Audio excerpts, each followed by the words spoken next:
1. These are the early years.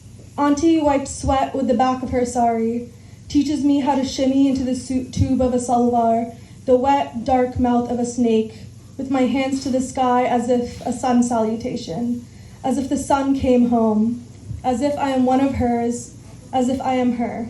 She raises 2 children with the faces oblong like serpents, and we all are perfumed gainy by the brine of polyester, our first periods, and each other's sweat. These are after her dancer days. I know but don't know that she fucks on all 4s, so the only face she sees is on TV. Madhubala and Mughali Azam prances in a circle like she once did. Auntie trails a tongue up a neck to an ear and tastes sweat and a foreign perfume that doesn't belong to the back of her thighs like her husband doesn't belong to her. A chilanka. 1 second. So that on the wall right there is a chilanka, which is very ironic. That's red. So in South Asian dances, it's a 100 bell. I saw that and I was like, oh, I need to read this. A chilanka jingles on TV, an anklet of 100 bells, a choir for chiming so loud and loose, grips what she wants as hers, flooding in and out of her with the pounding slick against the friction of a river. A chilanka jingles in the room. She grinds on his face like a steel pot full of mustard dancing on a stove, a sari, a river unraveling, and calls out the name of the god she colludes with when she is angry. These are the early years. The bells get louder. She rocks back and forth, swims listless in a syrup of sheets, and pinches a cigarette in her hand like a dead mouse's tail to dispose of the dirty thing if he awakes. She imagines other nighttime rituals made special like this. She imagines he is at home doing nothing with the time. She ruminates next to his snoring, breast wet and the place between her thighs tender. The price of friction is rawness. The bells simmer. Somewhere there is always the smell of meat and cravings, the gamey bleating of a severed farm animal and its yearning for completion. The next day, the kids are sent home early for mimicking a man hitting a woman. The bells quiet. 2.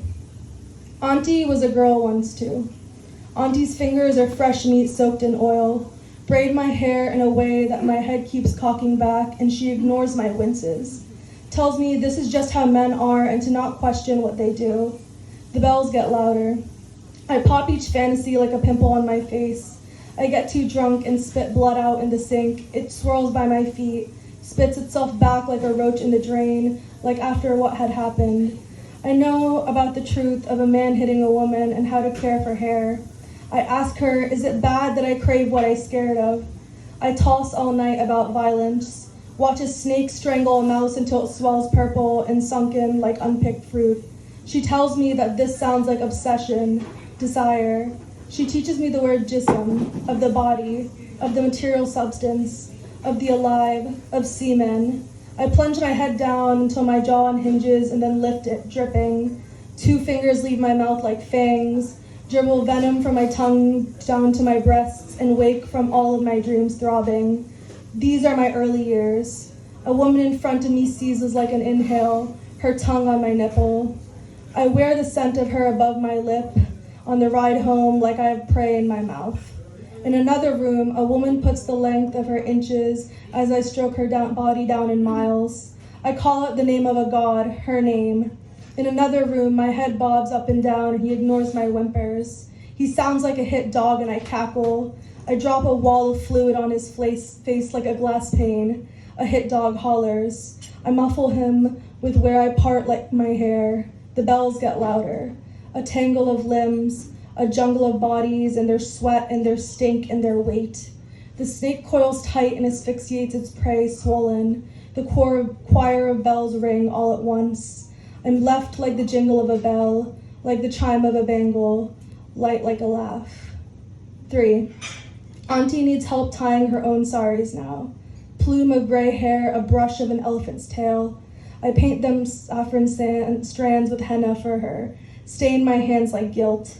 I shiver, beg Auntie to tell me where she knew she was a woman who remembers she is dangerous but doesn't remember violence. She yanks my hair like a leash to the mirror, and I finally see a woman as the truth, who is bitten because she craves it and bites because she is scared, who is born crying and covered in both of their blood, who looks like women who look like us, who will always crave cannibalizing ourselves, crave remembering that she is an animal, that she is still alive. I'll cut off every last inch of my hair, light a match, and watch myself burn as I walk away. The snake eats its tail, cannibalizes itself. I spit himself back in his mouth. I pour myself back in the vessel of my body.